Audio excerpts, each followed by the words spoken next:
우리는 지난 시간에 예수를 믿은 뒤에 생기게 되는 새로운 성품에 대해서 살펴봤습니다. 예수를 믿기 이전에는 우리가 그냥 옛 성품대로 살아갔지만, 죄의 유혹과 욕심을 따라서만 살아갔지만, 예수님을 믿으면 우리 안에 성령님께서 찾아오십니다. 그래서 하나님의 성품이 우리 안에 들어옵니다. 그래서 옛 성품과 새 성품의 갈등이 일어나죠. 하나님의 말씀대로 살아가고자 하고 싶은 그 새로운 성품과 여전히 죄악에 머물고 싶은 그 옛 성품의 갈등이 우리 안에서 일어납니다. 사도 바울도 이 갈등 속에서 오호라 나는 공고한 사람이로다 라고 탄식할 수밖에 없었어요. 우리 안에 옛 성품과 새 성품이 싸움을 벌입니다. 그런데 우리가 자꾸 죄악의 생각에 내 마음을 내어주면 죄악이 우리 안에서 승리하게 됩니다. 점점 죄악이 내 마음을 지배하게 돼요. 그런데 성령의 생각에 우리 마음을 집중하면 그 새로운 성품이 승리하게 됩니다. 내 힘으로는 승리할 수 없는 거예요. 이 성령님의 도우심이 필요합니다. 그래서 오늘 이 시간에는 우리에게 이 승리를 가져다 주시는 성령님에 대해서 살펴봅니다. 우리가 성령의 충만이라고 할 때 흔히 오해하는 것들이 있어요. 성령의 충만이 뭐냐? 그러면 기적이 나타나는 거, 뜨거운 은사를 받는 거, 하나님의 능력을 행하는 거, 이런 걸로만 생각을 하는데요. 그래서 자꾸 성령 충만이 약간 신비적인 것으로 생각되고, 그러다 보면 좀 거부감을 가지는 사람도 있고 그렇습니다. 근데 성령 충만은 그런 것만이 아닙니다. 성령의 충만을 경험할 때 능력을 받고 은사를 받고 기적도 나타나고 할 수는 있지만 그게 성령님의 본질은 아니라는 겁니다. 성령님은 우리를 감화하시고 어떤 영향력을 끼치고 이런 것이 아니라 성령님은 인격이시고 하나님이십니다. 고린도전서 2장 11절을 봅시다. 사람의 일을 사람의 속에 있는 영 외에 누가 알리요? 이와 같이 하나님의 일도 하나님의 영 외에는 아무도 알지 못하느니라.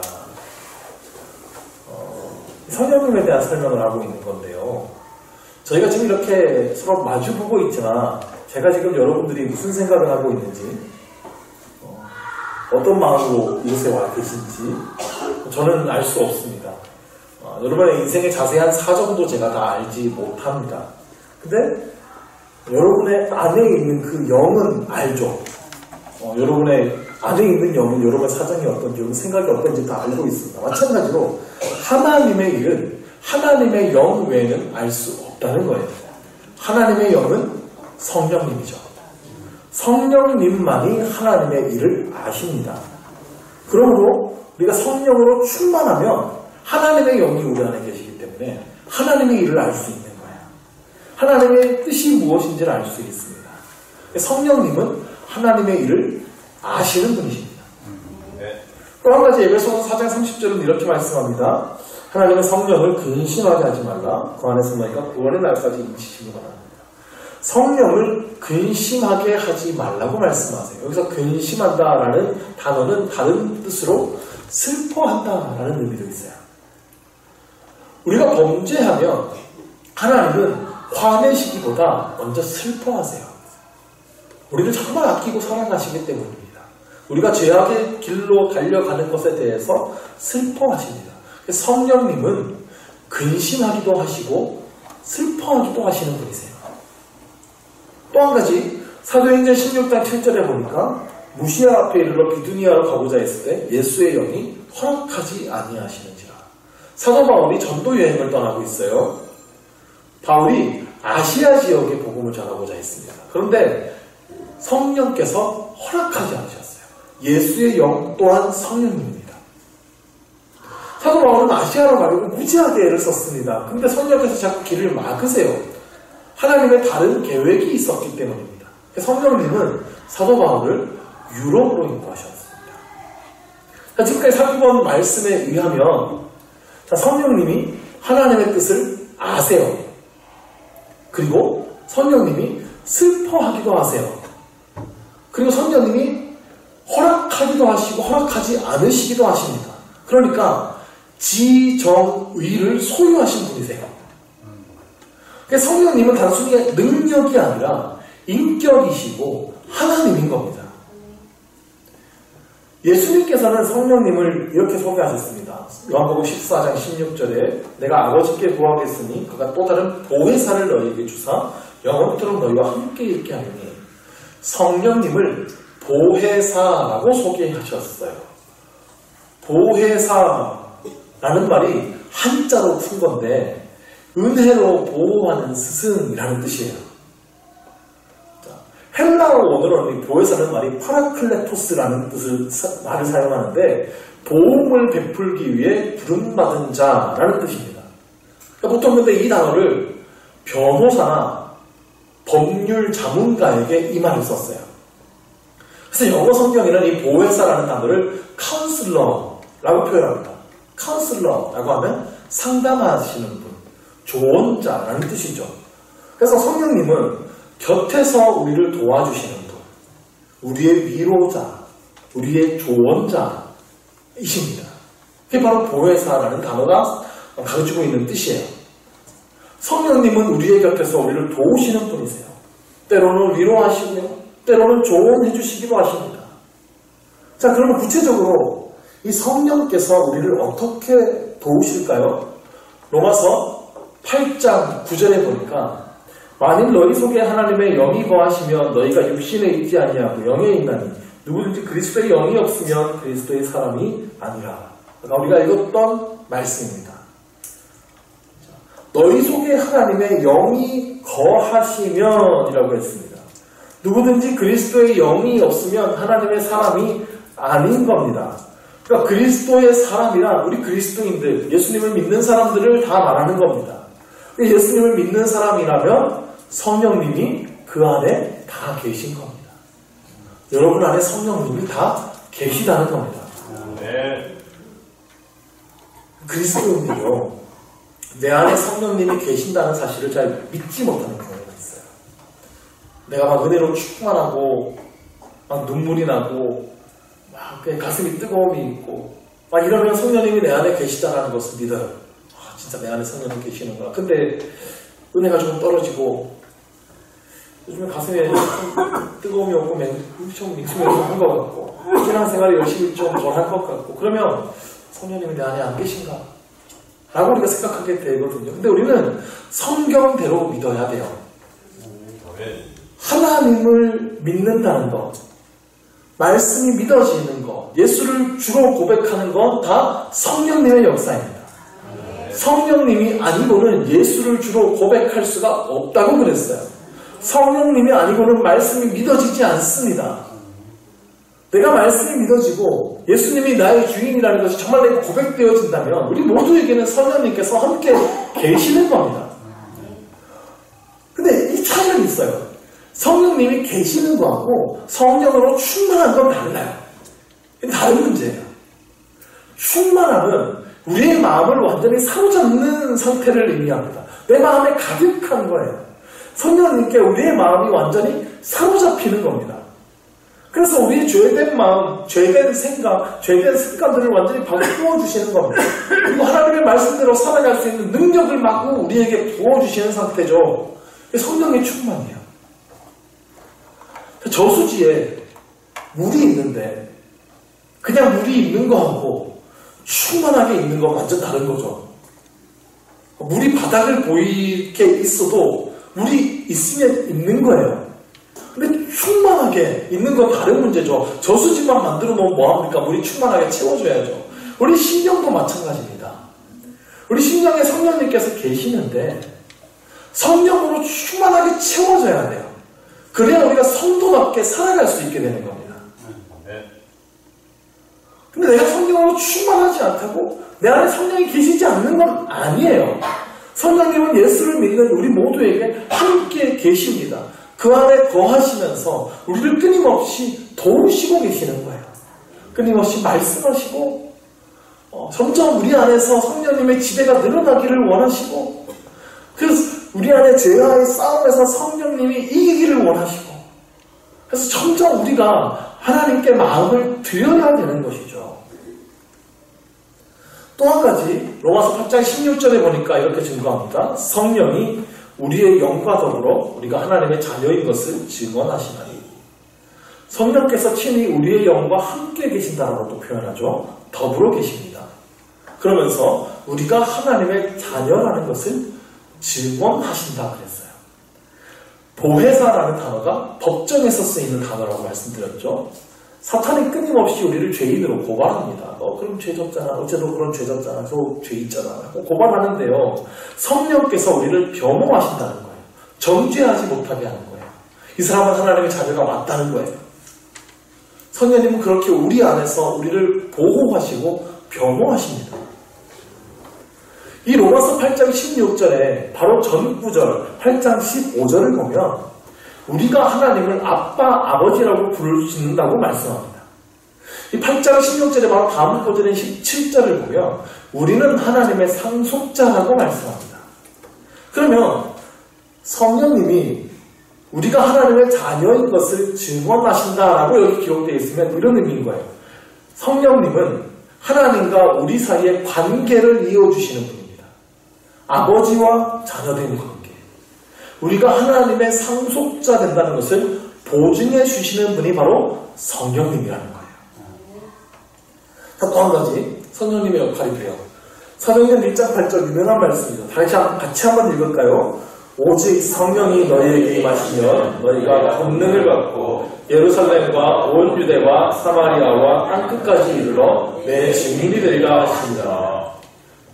아멘. 성령님이 임하시면 권능을 받습니다. 근데 무엇을 위해 우리에게 주어진 권능입니까? 복음 전파를 위해서죠. 복음 전파를 위해서 필요한 권능이 주어져요. 복음이 힘있게 전파되기 위해서 우리가 복음을 전파하는 것에 그 성령의 권능을 베푸시는 거예요. 복음을 전하는 자를 통해 성령님은 기적을 일으키십니다. 병든 자를 고치시고 기도에 응답하시고 기적을 일으키시는 것 성령께서 하시는 일이에요. 이 복음이 전해지기 위해서 성령님은 우리에게 이 권능을 허락하십니다. 우리 또한 이 권능마다 복음 전파에 앞장설 수 있는 우리 되기를 원합니다. 네. 성령에 도우시는 것도 한 가지가 있습니다. 고린도전서 12장 4절에 은사는 여러 가지나 성령은 같고 성령님께서는 각 사람에게 은사를 나누어 주세요. 근데 그 은사의 모양은 각양각색이에요. 그리고 각자에게 주시는 은사의 양도 달라요. 어떤 사람은 많은 은사를 받은 사람이 있을 수도 있고 어떤 사람은 작은 은사를 받은 사람도 있을 수 있습니다. 각자의 은사의 모습도 다 다릅니다. 어떤 사람은 찬양을 잘하는 사람이 있을 수도 있고 가르치는 걸 잘하는 사람도 있을 수 있고 섬기는 걸 잘하는 사람이 있을 수 있고 손재주가 좋은 분이 계실 수도 있고요. 은사가 다 달라요. 근데 분명한 것은 성령님께서 이 은사를 나누어 주신다는 것입니다. 네. 성령님은 우리와 함께 거하시고요. 우리가 자녀된 증거를 주시고요. 권능도 주시고요. 은사도 주십니다. 다 하나님께서 성령을 통해서 우리에게 주시는 거예요. 근데 우리에게 필요한 자세가 있습니다. 사모하는 자세입니다. 성령님을 사모해야 하는 것입니다. 성령님이 우리 안에 오시도록 더 충만하게 오시도록 나를 다스려 주시고 사용해 주시도록 사모할 때에 점점 더 이 성령의 충만함이 내 안에 이루어질 줄을 믿습니다. 요한복음 7장 37절에 보니까 예수님께서 이렇게 말씀하셨어요. 명절 끝날 곧 큰 날에 예수께서 서서 외쳐 이르시되 누구든지 목마르거든 내게로 와서 마시라. 예수님은 목마른 자에게 내게로 와서 마시라고 말씀하셨어요. 이것은 영적인 목마름을 말하죠. 하나님을 떠나서 살아감으로 생긴 그 영적인 목마름. 내 안에 하나님의 자리가 있는데 하나님이 떠나시고 채워지지 않는 이 텅 빈 마음.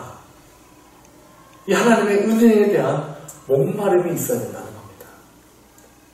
그리고 예수님은 이 목마름을 채워주시겠다 약속하고 계십니다. 그리고 이 말씀은 곧 그에게 성령의 충만함을 주실 것을 약속하신 말씀이세요. 두 구절 뒤에 7장 39절에 보면 이는 그를 믿는 자들이 받을 성령을 가리켜 말씀하신 것이라. 성령님께서 오시면 우리 안에 모든 목마름이 해소된다는 것입니다. 우리는 이 영적 목마름에 대한 갈증이 있어야 됩니다. 계속해서 우리의 목마름을 채워주실 것을 간구해야 됩니다. 성령께서 우리 안에 충만하게 오시면 우리는 영원히 목마르지 않는 겁니다. 영적인 만족감이 있습니다. 영적인 행복, 영원한 행복과 기쁨이 주어지게 되는 것입니다. 사도행전 5장 32절 말씀을 보시죠. 우리는 이 일이 증인이요 하나님이 자기에게 순종하는 사람들에게 주신 성령도 그러하니라 하더라. 자, 하나님께서 이 성령을 부어주시는데 어떤 사람에게 부어주시나요? 순종하는 사람에게 부어주십니다. 하나님의 말씀에 순종하는 사람, 하나님의 뜻대로 살아가는 사람이 성령의 충만함을 받는다는 겁니다. 우리 안에 있는 성령의 인도하심에 더욱 순종하며 살아가기에 힘쓸 때에 성령의 충만함을 경험하게 되는 것입니다. 우리 안에는 여전히 죄의 유혹, 육체의 소욕이 있어요. 근데 여전히 또 성령의 소욕도, 성령의 인도하심도 있어요. 그 둘이 갈등을 일으켜요. 그런데 우리가 성령의 인도하심을 계속 귀 기울이면서 살아가기 위해 힘씁니다. 성령님께 순종하며 살아가기에 힘씁니다. 성령님을 더욱 의지하면서 기도하면서 나아갑니다. 그러면 성령께서 우리 삶에 점점 더 큰 영향력을 가지게 된다는 거예요. 우리를 더 크게 지배하시기 시작한다는 거예요. 그러면 하나님의 말씀에 더 잘 순종하게 됩니다. 결국엔 내가 온전히 하나님의 지배를 받으며 살아가는 삶을 살아가게 되는 거예요. 그게 성령의 충만인 것입니다. 마지막으로 에베소서 5장 18절이 이렇게 말씀합니다. 술 취하지 말라 이는 방탕한 것이니 오직 성령으로 충만함을 받으라. 성령의 충만함을 받으라고 명령하셨어요. 이건 명령이죠. 받으라. 이건 선택이 아니라는 겁니다. 성령의 충만을 받으면 좋고 뭐 아니면 말고 그래도 한 받았으면 더 좋은데 한 받아보지 않을래 뭐 이런 게 아니에요. 성령의 충만은 모두에게 주어진 하나님의 명령입니다. 우리는 반드시 성령의 충만을 받아야 됩니다. 성령의 충만을 받지 못하면 미지근한 신앙생활만 하게 되는 거예요. 그마저도 유지하기 힘들지 모릅니다. 교회당만 왔다 갔다 하는 거예요. 아무 의미 없이 예배만 왔다 갔다 하고 기쁨이 없어요. 평안이 없어요. 그냥 계속 교회만 왔다 갔다 하느라 삶만 더 피곤해요. 하나님의 크고 놀라우신 능력도 경험하지 못합니다. 수십 년을 예수님과 또 변화되지 못하는 거예요. 내가 수십 년을 예수를 믿었는데 내 모습이 그대로라면 우리는 결단해야 되는 것입니다. 정말 하나님 앞에 회개하고 성령의 충만을 받기로 결단해야 되는 것입니다. 더 이상 우리 무기력한 그리스도인으로 살아가지 않게 되기를 바랍니다. 이렇게 전통, 해오던 습관, 종교 생활에 머물지 말고 정말 이 성령님을 적극적으로 체험하고 성령님의 지배를 받는 그런 뜨거운 신앙인이 될 수 있기를 간절히 원합니다. 아멘. 초대교회가 받았던 그 성령의 충만한 은혜, 우리 모두 성령의 은혜에 목말라하고 그 은혜를 체험하게 되기를 간절히 원합니다. 아멘. 우리 모두 그분의 은혜가 임하도록 우리의 몸과 마음을 하나님 앞에 맡길 때에 초대교회의 놀라운 역사가 우리 가운데 일어나게 될 줄로 믿습니다. 아멘.